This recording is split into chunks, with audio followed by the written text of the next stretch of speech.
The banana pillows are really easy to put together. So it's all Velcro along here, and then you have a small Velcro tab at the end there.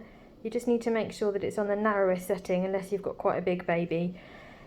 That will make it better support for the baby's head. This is how we want the banana pillow to look. So you've got the banana each side. The weight of the baby's head kind of pulls the bananas inward, which creates the support. And by putting the banana pillow in place, you're forcing the baby to lie on the enlarged occiput at the back of their head.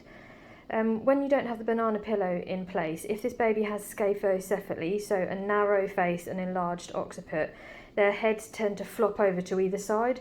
So this acts almost like an A&E head block, just to keep their head in that supine position. And we would advise at least an hour in a shift, just to really get some weight onto that area of the head to try and round out their head shape again. If you have your baby settled and comfy in the banana head support, I would probably only take it away when you reposition them or do nappy cares. So it could be 4 to 6 hourly if the baby's happy and settled, not desaturating. Some of the premature babies whose heads are a little bit floppier, with the enlarged occiput, they can become really chin on chest when you put them into the banana head support. So what you can do to correct this is use a gel pillow, but put the gel pillow much lower down than you normally would. So it's around the shoulder blade area, and their head should then go into a more neutral position because it's forced backwards onto the area that we want to put pressure on, or you want them to lay on, which is the occiput. If you put the gel pillow up too high, like where we would normally have it, the baby will stay chin on chest. When babies are using the gel pillows on the unit, we'll advise that all babies are on a monitor for the gel pillow being used. But if that baby's not on a monitor and is, say, in fledglings, if the parent is by the cot side, the baby doesn't need to be monitored continuously because the parents have eyes on the baby. But if it's just NICU staff, we're in and out of the room and we don't always have eyes constantly on that baby, so best just to pop them on a monitor while they're in the pillow. Safer sleeping advice for when parents go home.